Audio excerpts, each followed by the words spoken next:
Meu pai era servente, então a vida era apertada, morava numa periferia, numa casa de madeira lá tal. Minha mãe era escriturária da rede ferroviária. E eu não era piloto, mas eu queria ser.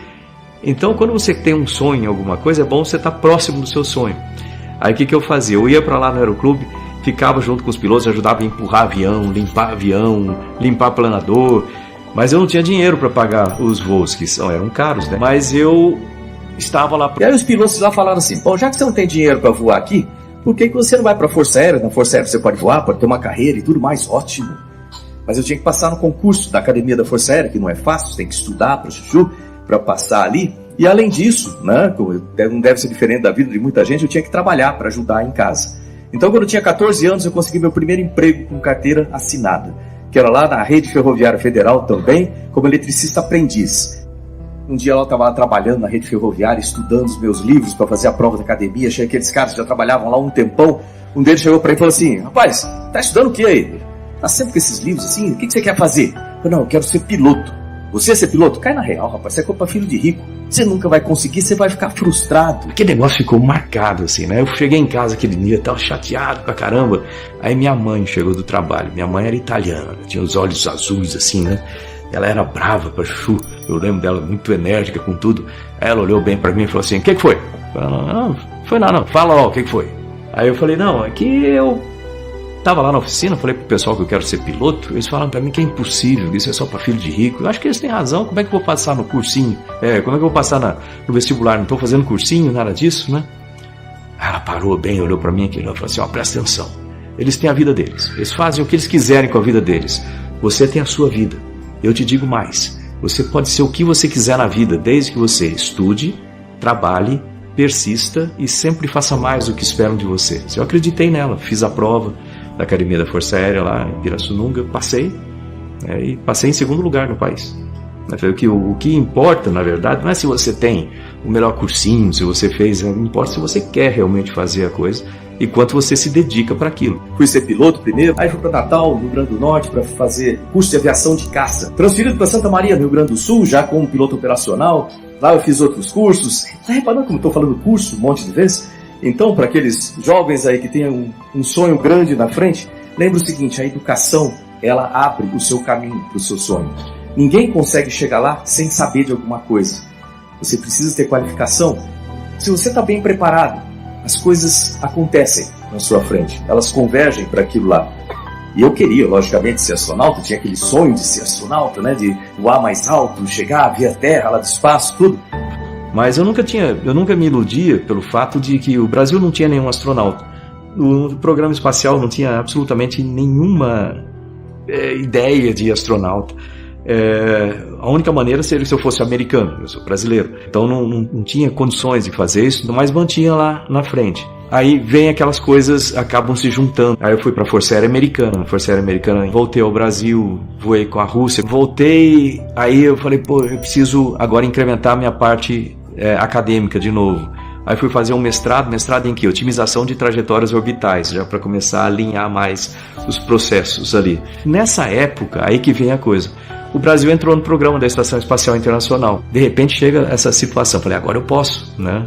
Aí eu me inscrevi, aí mandei a papelada toda lá, fiquei esperando. Aí eu entrei numa sala, tinha um senhor lá sentado, chefe de seleção. Aí ele olhou bem para mim e falou assim: Marcos, sim senhor. Pontes, sim senhor. Marcos Pontes, sim senhor. Você foi o escolhido, você foi o selecionado como astronauta para representar o Brasil no programa da Estação Espacial Internacional com outros 15 países. Você, se aceitar, pode ser o primeiro astronauta da história do país.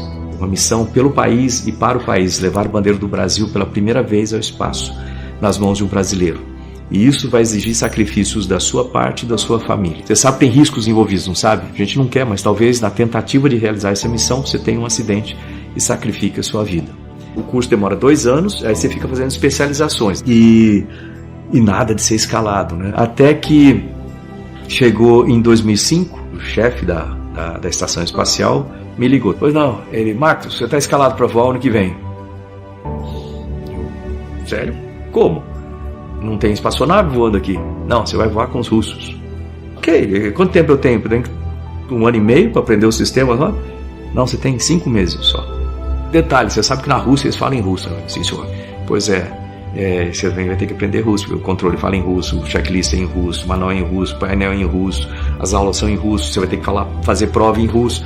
Então, você tem os primeiros 3 meses que aprender russo em paralelo, com os 5 meses que você tem para aprender tudo. Então, eu falei, é um desafio e tanto. E nessa época também, o meu filho, o Fábio, teve um diagnóstico de câncer no sistema linfático. Foi uma época difícil para a Chu, eu tinha o maior desafio da minha vida profissionalmente e o maior desafio da minha vida pessoal também. E você vai ter que enfrentar isso aí. Então, o meu filho mesmo falou assim, você tem 200 milhões de pessoas esperando que você cumpra essa missão. Bem, eu sou um deles. Foi assim que eu fui lá para Zvyozny Garadok, Cidade das Estrelas, para fazer o treinamento. Ok, passa todos os testes, exames médicos, aquela coisa toda. Aí pronto para voar. Aí a família foi para lá no último dia. E os russos, o jeitão deles, falaram assim, Marcos, sua família está aqui no quarto 232. Você tem 30 minutos, meia hora, para dizer adeus para sua família. Eu lembro que eles entraram na sala, a enfermeira olhando no relógio. Eu não sabia o que falar para eles. O que você falaria para os seus filhos se você tivesse 30 minutos para se despedir deles? Você não sabe o que falar, a gente não se prepara para esse tipo de coisa. Então, quando eles saíram do hospital assim, aquele momento foi o momento mais crítico para mim. Podia ser a última vez que eu estava vendo os 3, No dia seguinte eu estava sentado no topo do foguete lá, esperando para decolar. Começa a decolagem, assim, em 9 minutos você vai estar no espaço. Você vai sair do zero, vai chegar a 25 mil km por hora, vai sair do zero, chegar a 200 km de altitude. Eu tirei as luvas, ficaram flutuando assim na minha frente. Aquele era o momento que eu estava realizando o meu sonho. Assim, eu cheguei aqui e para mim era aquele momento ali. Aí eu olhei na janelinha, vi aquele planeta azul lindo assim. A primeira coisa que eu pensei quando eu cheguei ali, eu lembrei lá atrás, naquele dia que eu estava na oficina, falando com os meus amigos lá que eu queria ser piloto. Eles olharam para mim e falaram, isso é impossível para você, isso é coisa para filho de rico, rapaz.